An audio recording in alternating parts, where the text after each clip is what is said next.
Thank you very much. I'd like to begin by saying we've just closed out another month of stock market. We had the best stock market Dow in 36 years. That's very impressive. So people are very happy with their 401ks and with the stocks that they have, and that's a tremendous achievement. Best in 36 years. Let me begin with a brief update on the China virus. Over the last month, our new cases in the United States have declined by 38%. Last week, we announced a breakthrough in testing that will allow us to have over 150 million rapid point-of-care tests. These tests return the results in less than 15 minutes, and many will be deployed to nursing homes. We're focusing very strongly on nursing homes, assisted living facilities, and other locations that serve high-risk populations. So we're going to have the 15-minute and less tests, and we will have 150 million rapid point-of-care tests. That's something. This evening, I'm pleased to announce that AstraZeneca vaccine has reached phase 3 clinical trials, so that's joining another group of vaccines that are very close to the end and hopefully approval. In the United States, we're doing things that nobody thought would have been even possible. This is a process that would have taken, in some cases, years, and we did it in a matter of months. Thanks to the efforts of Operation Warp Speed, we remain on track to deliver a vaccine very rapidly in record time. I also want to provide an update on left-wing political violence that we're seeing in Democrat-run cities.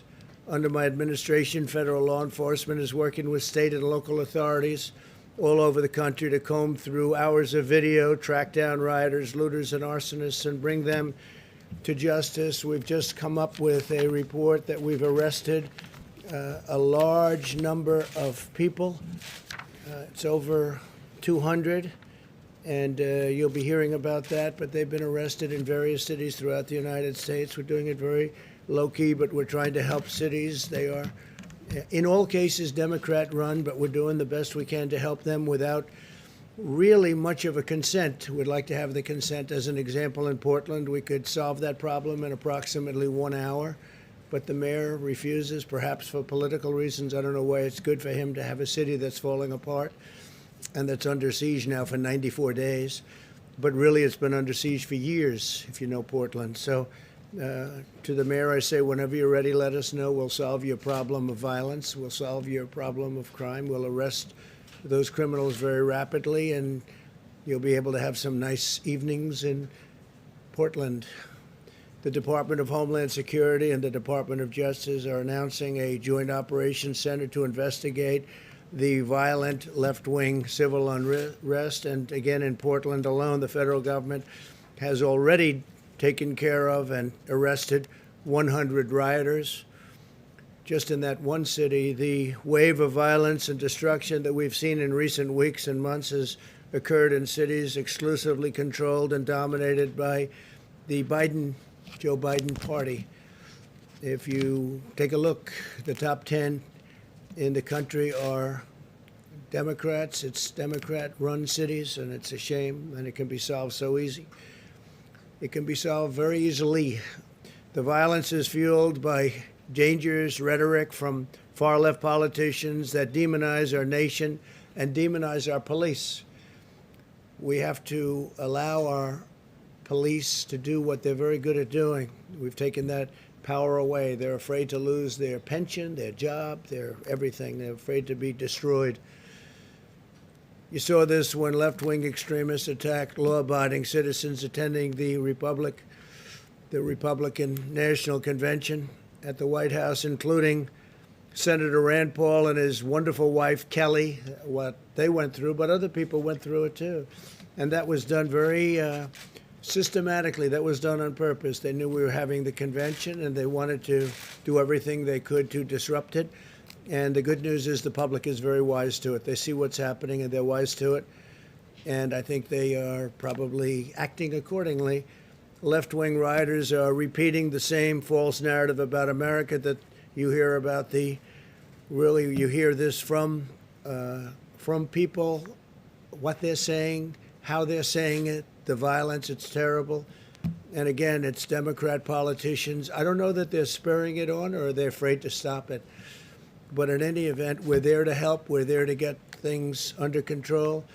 What they did on Thursday night at the White House, just outside of the White House, to people that came from all over the world is a disgrace. It's a disgrace. And frankly, the mayor, Democrat mayor, Mayor Bowser, should have done a better job. She did a very poor job. But at the same time, we had the police were very brave. They helped Rand. I guess it started off with 2, and they took a beating, if you can believe this. They really took some heavy hits. 1 went down, but got right up. And 2 others joined them, and they were able to get Rand and Kelly through. But it was a terrible, terrible thing to witness. But other people went through similar, not to the extent in terms of taping. We don't have the tapes as strong, but some people went through, from what I heard, as bad or worse. The violent rioters share Biden's same talking points, and they share his same agenda for our nation. And even his strange speech today that he made in Pittsburgh, he didn't mention the fact, and he didn't mention the far left. He didn't mention the far left, or for what I saw, I don't believe he mentioned the word Antifa. Antifa is a criminal organization, and he didn't mention Antifa thugs, but mostly seemed to blame the police and law enforcement. He went on point after point after point. He even talked about those on the right, but he didn't talk about those on the left, and those on the left are the problem, and Antifa is the problem. The rioters and Joe Biden have a side. They're both on the side of the radical left, and that is so obvious. And until that neutralizes, you're never going to have safe areas in those Democrat-run areas. For months, Joe Biden has given moral aid and comfort to the vandals, repeating the monstrous lie that these were peaceful protests. They're not peaceful protests. That's anarchy. That's you look at the agitators, you look at the looters, you look at the rioters. That's not a peaceful protest. They keep using the term. It's so nice, peaceful protest. And behind the reporter, the cities are burning. We could solve it very quickly if they ask us to come in, like we did in Minneapolis and like we just did in Wisconsin, where I'll be going tomorrow. And at least the governor asked me if I could, I said, you got to get the National Guard. And he finally agreed to even a small number, but they were able to take care of things. And that was about 5 days ago, 6 days ago. And ever since, it's been very good. 13 members of Biden's campaign staff donated to bail and rioters. They're getting him out of jail, looters. They got him out of jail. And his running mate, Kamala, urged their supporters to do the same thing. It's outrageous that they're now seeking to shift the blame for the mayhem. And they really want to put it on the backs of the police. I see it. The police there's just a war on law enforcement in this country, and without law enforcement, we wouldn't have a country. We have very talented people. They're not allowed to do their job. If you give the radical left power, what you're seeing in the Democrat-run cities will be brought to every city in this country. If they have that power, every city in this country could be potentially another Portland or another Chicago where they've had such problems. To defeat them, we must jail lawbreakers, and we must defeat their hateful ideology about this country, about America. We must teach our children that America is an exceptional, free, and just nation worth defending, preserving, and protecting. And that's what we want to do. They want to destroy our country. They're going to destroy our suburbs. But I think I've gone a long way from allowing that to happen. The suburbs are protected, especially with the rule changes that I made. I took them out of the Obama administration. They were going to be made much worse. What we're witnessing today is a result of left-wing indoctrination in our nation's schools and universities. Many young Americans have been fed lies about America being a wicked nation plagued by racism. Indeed, Joe Biden and his party spent their entire convention spreading this hateful and destructive message while refusing to say one word about the violence. They didn't even discuss law enforcement, the police. Those words weren't mentioned. 2 words that were taken out were the words under God, two very important words in the Pledge of Allegiance in their caucus. I guess they did it twice. They took it out of their Pledge of Allegiance. I heard it the one time, and I said, that's strange. That's a big change. I figured they maybe made a mistake. Something happened. No, they didn't make a mistake. Then they did it later on. So they took the word, essentially, they took the word God out of the Pledge of Allegiance. We're not taking the word God out of anything. We're not taking it out of our Pledge of Allegiance, and we're not taking the great word God out of anything. At our convention, we highlighted law enforcement heroes and repeatedly emphasized that violence has no place in American political discourse. The left's war on police, faith, history, and American values is tearing our country apart, which is what they want. They think it's good, but it's gotten out of control. They're unable to control this radical left crazy movement, but we can control it very quickly, very, very quickly indeed. The only path to unity is to rebuild a shared national identity focused on common American values and virtues, of which we have plenty. This includes restoring patriotic education in our nation's schools, where they're trying to change everything that we've learned. What we've learned, in fact, what most of you have learned, they want to change it. They want to change it for whatever reason. Cancel culture, whatever you want to call it. At the same time, we must strictly and fully enforce our law and have no tolerance for anarchy and no tolerance, zero, for violence. Anyone who breaks the law should be arrested, prosecuted, and punished. This includes targeting law enforcement efforts to focus on Antifa, the left-wing domestic terror organization. The mission of Antifa is to spread terror in the U.S. population with the goal of getting Americans to give up to their agenda. This is how terrorist organizations have always operated. Biden won't even say the name Antifa. I don't believe he said it today. He made a speech, and he didn't mention that. He mentioned others, but he didn't mention Antifa. He mentioned law enforcement and mentioned the police, but he didn't mention Antifa. I wonder why. And if he cannot name the problem, there's no way that he'll solve the problem. You don't name it, you don't solve it. In fact, Biden would give Antifa exactly what it wants, the far left policy agenda it's asking for. And if that happened, we don't have much of a country left. If you give violent extremists what they want, the violence doesn't go away. They gain new power to spread the terror nationwide. Most of our nation is extremely safe, by the way. You know, you only see the bad. You see Portland and Chicago, and you see what's happened in New York just in a very short period of time. It's horrible what's happened in New York. I love New York. I come from New York. And when I see, 4 years ago I left, and I could see that it was problems under this mayor. He's a terrible mayor, one of the worst. I can't say the worst. I mean, I've witnessed Portland. Hard to top him. But he's certainly one of the worst. And when I look at what's happening in New York, and I look at what's happening in the city, and so quickly, it happened so quickly, it's a shame. Biden's strategy is to surrender to the left-wing mob, which is exactly what he's doing. I don't think he even knows what he's doing, and give them control over every lever of power in the United States government. But when you surrender to the mob, you don't get freedom, you get fascism. That's what happens in all cases. You take a look at Venezuela, look what's gone on there, and other places. Biden is using mafia talking points. The mob will leave you alone if you give them what you want. That's what it is. The mob will leave you alone, give them what you want, but it doesn't work that way, because once you give them, they keep taking. What happens is you give and give and give, and you take, and they no longer respect you. And that's what's happened with the Democrats, because I actually think they've lost control of these radical left maniacs. I think they've lost control, because I don't think they feel that's helping them. When New York and Chicago and Portland, and you look at Oakland, and you look at Baltimore, and you look at so many different places, and what's going on there, the top 10 are all run by Democrats, and you can go a lot further down the list than 10.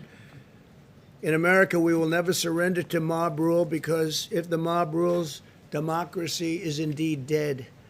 The reason we're continuing to see violence in left-wing cities today is that liberal politicians, mayors, prosecutors, and judges are refusing to enforce the law and put the rioters in jail. These are rioters. These are dangerous people.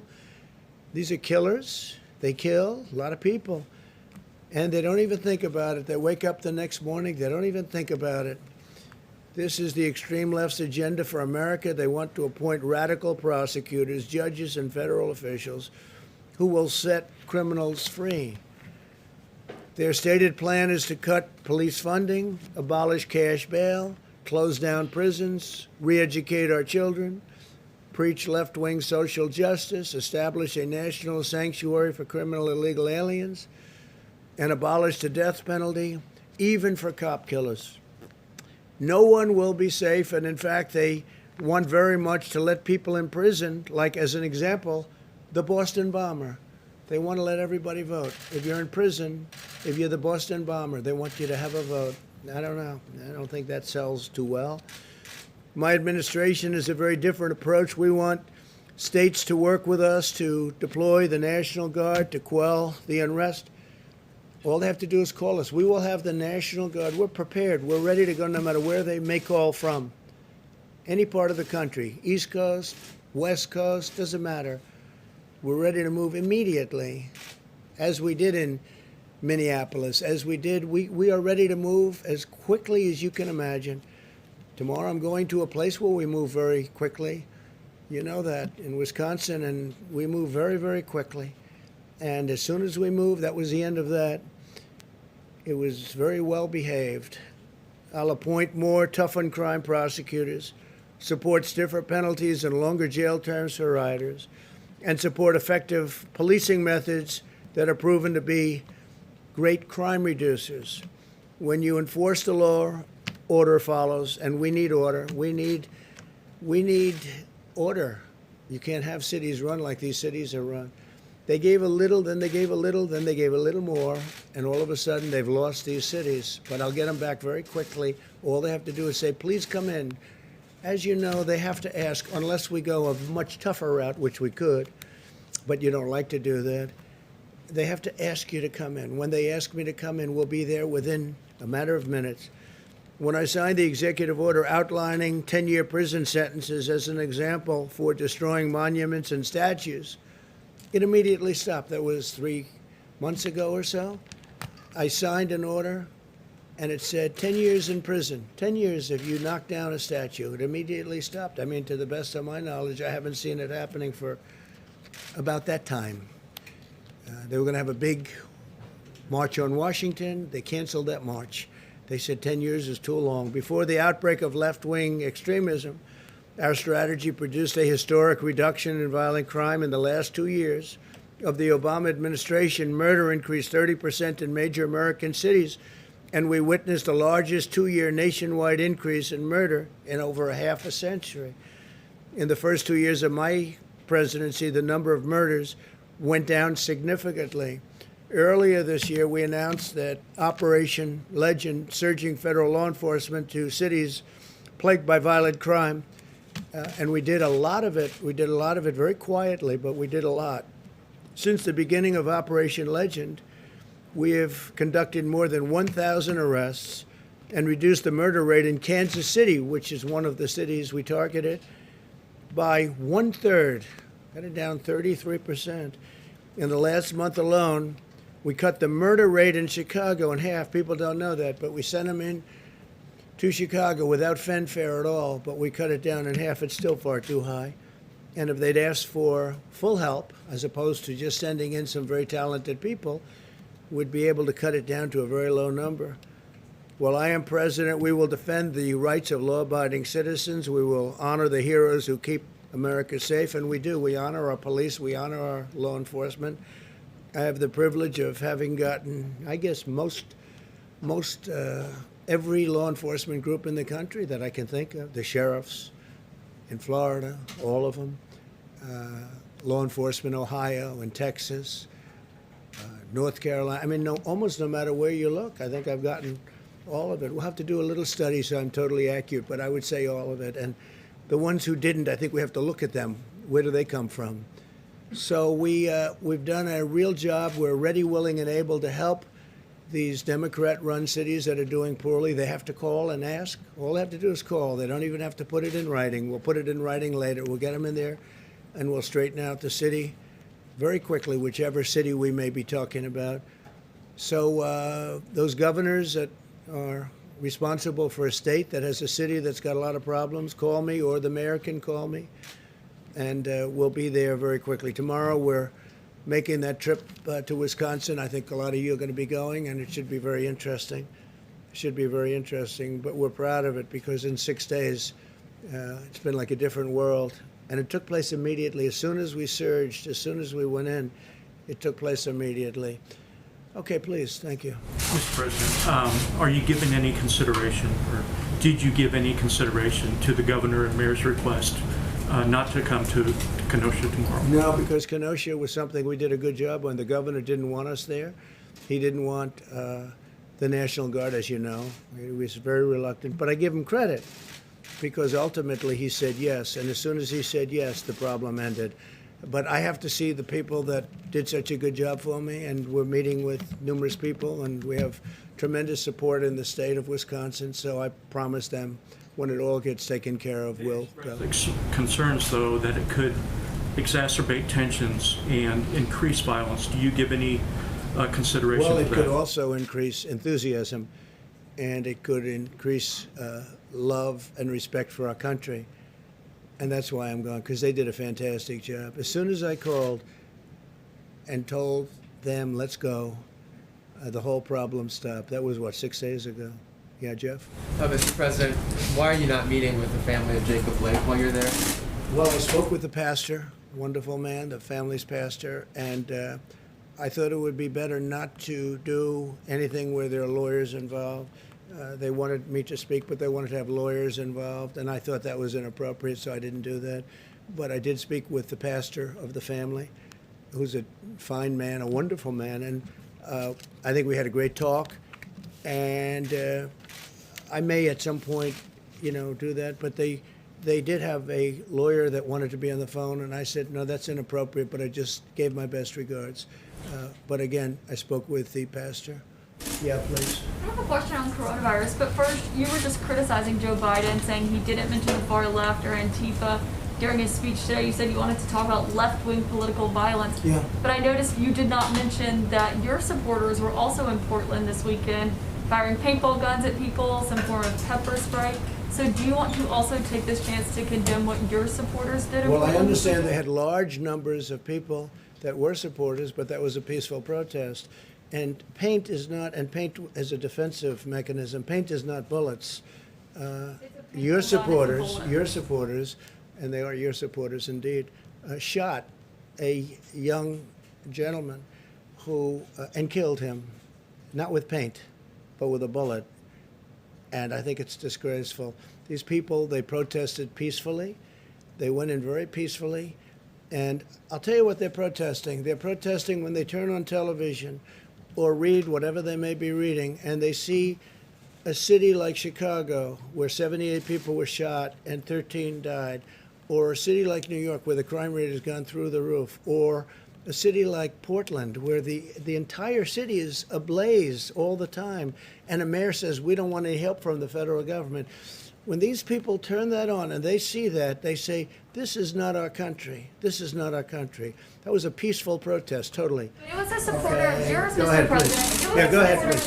It was a supporter of yours, Mr. President. Are you going to condemn the action? It was a supporter of yours, Mr. President, who killed someone that is accused of killing two people. It's a supporter of yours. Saying, are you going to condemn the actions of vigilantes like Kyle Rittenhouse? Well, we're looking at all of it. That was an interesting situation. You saw the same tape as I saw, and he was trying to get away from them, I guess, it looks like, and he fell, and then they very violently attacked him, and it was something that we're looking at right now, and it's under investigation, but I guess he was in very big trouble. He would have been, he probably would have been killed, but it's under investigation. Do you think private citizens should be taking guns? I'd like to see law enforcement take care of everything. I think everything should be taken care of, law enforcement. But again, we have to give our cops back, our police back their dignity, the respect. They're very talented people. They're strong. They're tough. They can do the job. But we've taken it away. We don't want to have, when somebody makes a mistake, he chokes. Or in some cases, you have bad cops, so we have to take care of that. In other cases, they choke. they have a quarter of a second to make a decision. And sometimes they make the wrong decision. If they make the wrong decision, if they make the wrong decision in the other direction, they're probably dead. So they choke sometimes. And that goes on the evening news for weeks. And the thousands and tens of thousands of great things they do, nobody covers that. Nobody writes about that. But if they make a mistake, and again, the bad cops, everybody agrees they have to be very tough on bad cops. But sometimes you have a cop or a police person who is a good police person, right? Good. But they choke. The timing, and they go through this and they study this and they work on it all the time. They literally have a quarter of a second to make some of these decisions. And they make a wrong decision, and it's very devastating. But I will say this, I honor law enforcement. We wouldn't be here right now if it wasn't for law enforcement. We have to stop this horrible left-wing ideology that seems to be permeating our country. And basically it's weakness. It's weakness on behalf of Democrat politicians. The Republicans, we don't have problems. You take a look at our cities. Our cities are doing very well. They're safe. They're secure. I spent a lot of time in Texas, as you know, just a couple of days ago, and I was with the governor of Texas, Greg Abbott. He was explaining they wouldn't put up with it for a minute. They just don't have the kind of problems that other people have. Thank you very much. I appreciate it.